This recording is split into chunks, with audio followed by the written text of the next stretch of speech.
On this Wednesday night, Russia and China solidifying their relationship. As their allegiance strengthens, the U.S. president promises to protect NATO allies. You know better than anyone what's at stake. The BC woman scouring the web to find weapons for Ukraine. I'm a suburban mom. I'm planning Russian death. And cold snap, the bitter weather blanketing parts of Canada. Even Los Angeles is under a blizzard warning. Plus, the changing face of the boarding process. This is the future. Air Canada pilots a new project.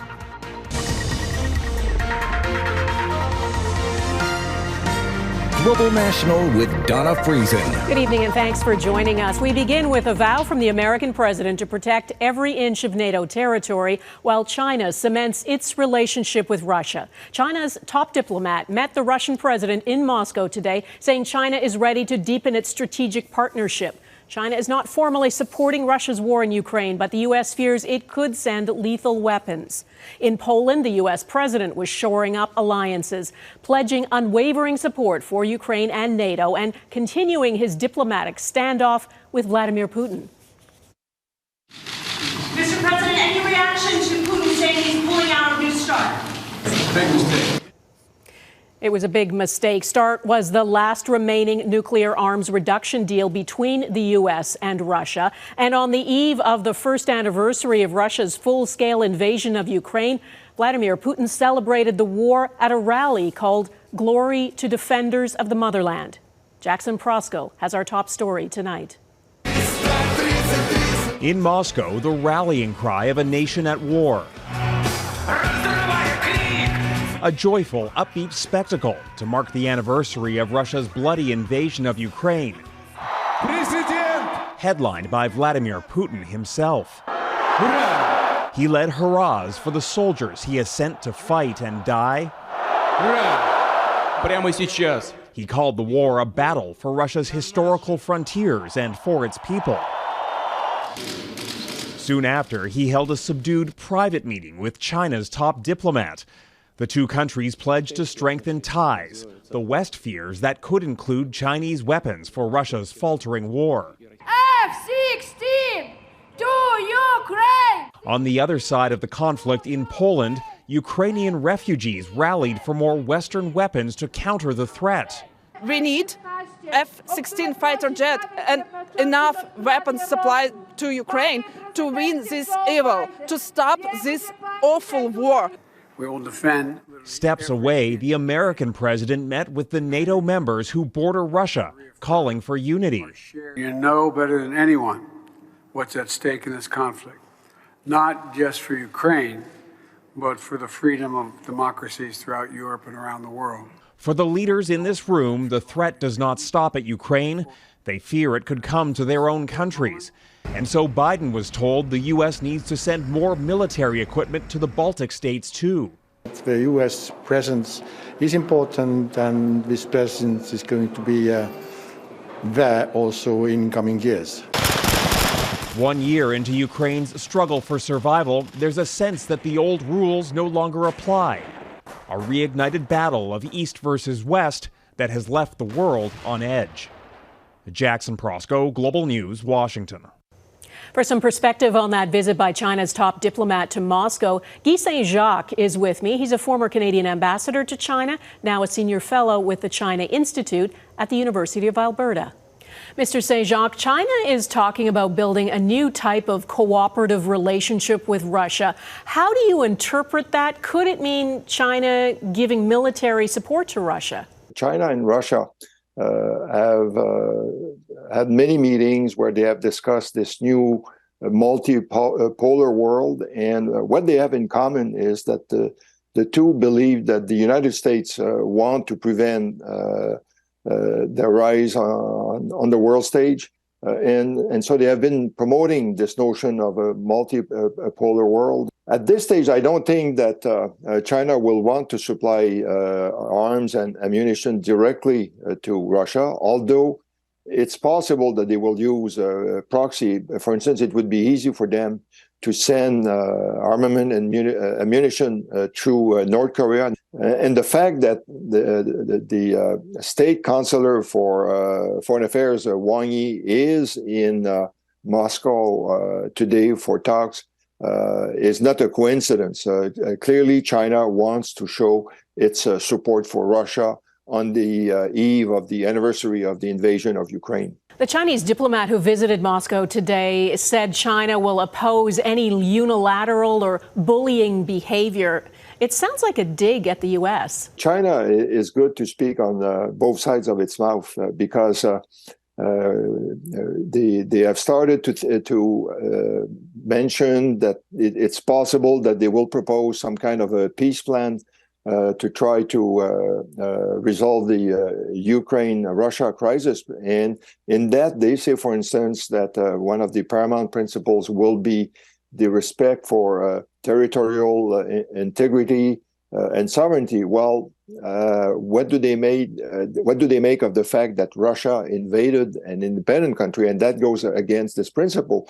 At the same time, they speak that it's important to take into account the legitimate security interests of Russia. Let's recall that just over a year ago, when Vladimir Putin was in Beijing, the two sides talk of friendship that would stand anything, and clearly China wants to continue to support Russia.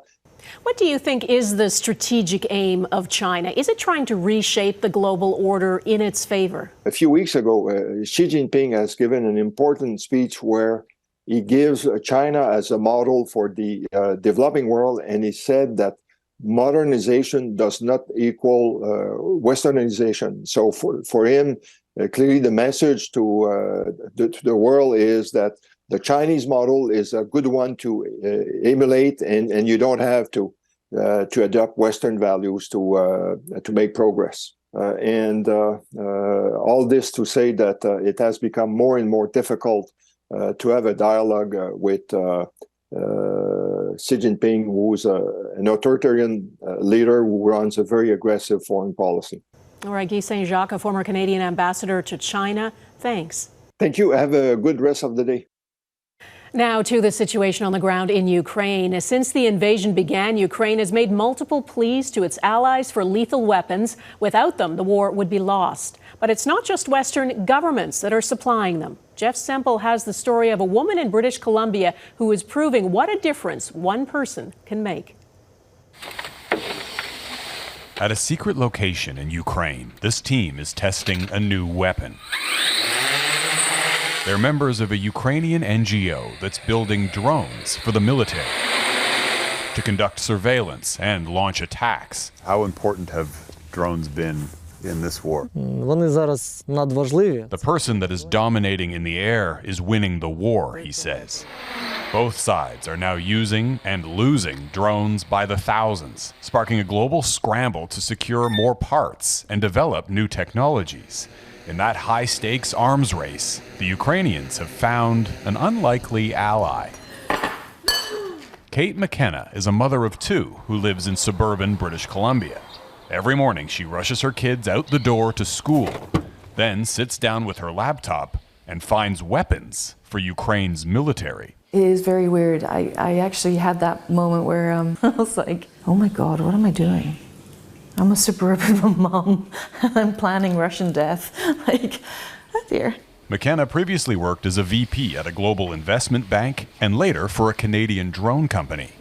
Not long after Russia invaded Ukraine, she quit to volunteer full-time for United 24, a Ukrainian nonprofit. I was born in Africa, in Zimbabwe, during the Civil War. So I really understand what it's like to lose your home. Using LinkedIn and other platforms, she's created a network that includes retired generals and North American manufacturers. And she's developed a knack for finding mothballed military equipment. McKenna found these armored vehicles sitting idle in an Alabama warehouse. Nearly 100 were just redeployed to Ukraine. She found a cache of these anti-rocket systems sitting in storage in Alberta, which she's now pushing to send to Kyiv. And last fall, McKenna was given the daunting task of finding marine drones that could move undetected on the Black Sea, where Russia was launching missiles. The result? A fleet of these kayaks, rigged with explosives and propelled by Canadian jet ski engines. A dramatic display of low-tech ingenuity used to attack the Russian Navy. And so a lot of what we do is a lot of duct tape and putting things together and finding unique ways to achieve the mission. This is just not how war was done, but it is now. The parts she sources end up in workshops like this one, where Ukrainians are custom building everything from armored vehicles to drones. This is Ukraine's latest innovation, and it's heavier than it looks. The Air 18 is equipped with an infrared camera. It has a range of 10 kilometers and an altitude of around 300 meters. While foreign governments and bureaucracies can move slowly, crafty civilians like McKenna are helping to meet the fast-changing needs of Ukraine's military. At the start of the invasion, we needed body armor and helmets. Now we need optics, drones, and demining equipment, says Ruslana Velichko. She's with the Ukrainian charity Come Back Alive. The civilian volunteers are importing arms for the military. The group has used donations to purchase armored vehicles, air defense systems, and drones. They're fighting a war against Russia by donation and bargain basement hunting. It's ridiculous, but they're succeeding. Following her success, McKenna now reports to an advisor to Ukraine's deputy prime minister. In a statement, he told Global News, Kate is doing an incredible job for Ukraine. She is an ambassador, helper, supporter, and contributor. If every person would be like Kate, there would be no war. Tyranny would fall down. The war in Ukraine is being fought by soldiers with drones and by a Canadian mum with internet access and an unrelenting drive to help. Jeff Semple, Global News, Kyiv. And Global News will air a special on Saturday at 7:30 to mark 1 year since the full-scale Russian invasion of Ukraine. In Turkey, there is overwhelming amounts of work to do in the aftermath of those earthquakes. The UN said today it will support the removal of debris. It's estimated the disaster left behind between 116 million to 210 million tons of rubble. Work to clear it all away is slow. Teams often have to pause to coax out animals hiding in the collapsed buildings. The combined death toll from the earthquakes in Turkey and Syria is now over 46,000, and millions of people remain displaced. There are questions tonight about Canada's response to those catastrophic earthquakes. Two Nova Scotia brothers who lost their sister in the quake say the Canadian embassy in Turkey let them down in their greatest hour of need. Ross Lord reports. In Antakya, Turkey, a decimated city leads to devastated families. Among them, the Zora brothers of Nova Scotia. They came here to search for their sister's Summer. She was studying in Antakya when the earthquake crushed the 5-story building where she was living. Summer did not survive. The search was extremely stressful, and now we're just figuring out how to navigate our grieving. The Zoras say their anguish has been made worse by the response from Turkey's Canadian embassy in Ankara. As the Zoras made desperate arrangements to fly from Canada to Turkey to search for their sister, they say the embassy referred them to websites, sent them the same information they'd provided embassy staff in previous calls, and warned them it was too dangerous to come to Turkey. They came anyway, and on their own, organized an excavation that uncovered their sister's body. They say they got more help from the Kuwaiti embassy, even though they are not citizens of Kuwait. You think that being a Canadian citizen, we'd be able to feel cared for. And that didn't come until later with the check-in phone calls, right? Which was not at all helpful, but it was something. Global Affairs Canada did not provide comment in time for our deadline. The Government of Canada website says international consular services include providing advice and guidance if a person is missing. But it notes each case is different and that events like a natural disaster may mean we are less able to help you. The Zoras say less service is better than no service. In my point of view, they haven't done nothing, period.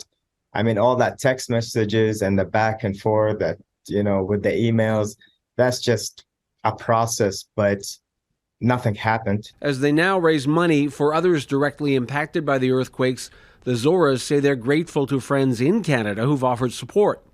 They hope other Canadians never experience their ordeal and their sense of disappointment in consular service. Ross Lord, Global News. Winter weather affecting millions. Coming up, the deep freeze that's descended over huge parts of North America.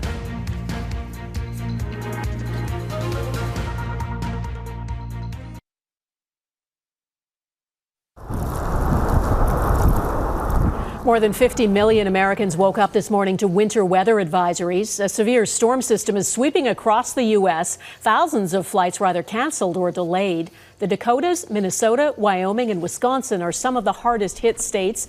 In Arizona, thousands of people are without power. And even in Los Angeles, there is a rare blizzard warning, the first in 30 years. Harsh winter conditions are also blanketing parts of this country. Millions of Canadians are under weather warnings. Airlines say hundreds of flights may be delayed or canceled. As Mike Drolet reports, this large Arctic blast is creating dangerous conditions in a couple of major cities, and for many, the worst is yet to come. The sun might be shining, but it doesn't mean the roads are any less icy. It's been that kind of week in Western Canada. On Tuesday, Calgarians were celebrating winter. It was blizzarding, but there was fresh powder on the hill. Super nice.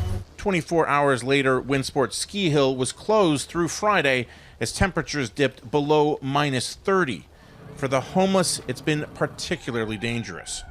The threat of amputation is very real. The threat of death is very real for them. So it's a very incredibly challenging time. The massive Arctic air continues to freeze much of the prairies, but it's expected to ease up before the weekend. The same can't be said of the other system moving north from Colorado, which is much of the U.S. Midwest prepping for the worst. Minnesotans are hardy. It's not our first winter snowstorm. It won't be our last winter snowstorm. Ontario and Quebec should take note because both systems are headed east. It's almost the collision then of these two diametrically opposed air masses, the bitterly cold Arctic air shoving down in sort of mid-continent, and then the very moist tropical air coming up from the Gulf of Mexico that's being transported by this Colorado low. So these collisions of air masses causing lots of weather across the U.S. and Canada as we speak. The combined system is already manifesting itself in different ways in Ontario. Freezing rain from Windsor up to Toronto, which then turns into ice pellets. And then further north from Parry Sound through the Ottawa Valley, snow. But as the thermostat dips above and below freezing, those winter lines become less clear. Unlike out west, where we can definitively say it's just cold. Mike Drolet, Global News, Toronto. A deadly Israeli raid ahead. Who was killed in the occupied West Bank and who Israel was targeting?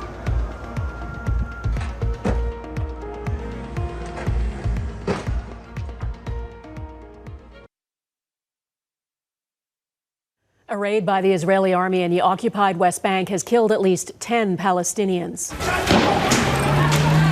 The Israeli military conducted the raid on Nablus in a rare daytime operation. Palestinians call it a massacre. The Israelis say they were targeting 3 suspected men who they claim were planning attacks.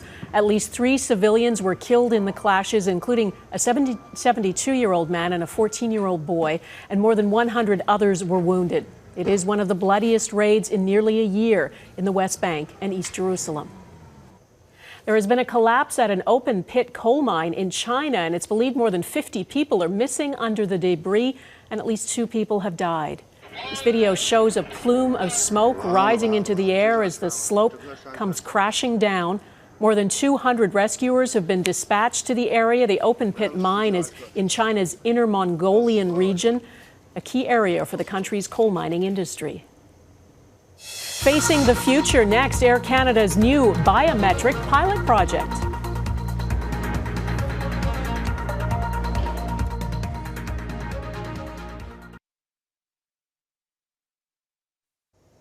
Air Canada is testing new technology that would eliminate the need to show identification when boarding a flight. A face print is all you'd need. It's a pilot project and it's all voluntary, but biometric boarding is already being used in other countries. Anne Gaviola explains how it works and why privacy experts have some reservations. No more hassle showing your ID and boarding pass multiple times before you board. Air Canada's rolling out a facial recognition pilot project to confirm customer ID. The feature matches a scan of your passport's photo and chip with selfies to authenticate identity. It's available for select flights departing from Vancouver as well as the Air Canada Cafe at Toronto's Pearson. No, absolutely not. No. I wouldn't want them having my face in their systems and all that. I prefer giving my IDs. Just my face? Yeah, I got nothing to hide. Canada's Transport Minister applauded the project in a joint statement with the airline, saying it has great potential to make gate boarding easier and faster while maintaining strong safety measures. This type of cutting-edge technology is already being used around the world, including the US and UK. This is the future. You're seeing the future of air travel evolve. Digital identification is optional, and the airline says biometric data is encrypted and stored only on the customer's mobile phone for up to 36 hours after the flight. But there are questions about what's at stake for users. This is very personal information, and is it safe, especially if it's used by a private company as opposed to being run by an immigration services at a border control, for example. Ontario's former privacy commissioner urges caution with personal information. Never give up on privacy. Ever. There's a lot of people out there, naysayers, they say, that ship has sailed, privacy is dead. The hell it is. It's alive and well and kicking. Anne Kavukian is calling on Air Canada to be transparent about how the information can and will be used. Air Canada referred Global News to its terms and conditions, which are available for anyone to check out. Anne Gaviola, Global News, Toronto. And that is Global National for this Wednesday. I'm Dawna Friesen. Tonight's Your Canada is this old homestead in the village of Newdorf, Saskatchewan, east of Regina. We'd love to see Your Canada. Please email it to viewers@globalnational.com. And thanks for watching. Hope to see you here again tomorrow. Bye-bye.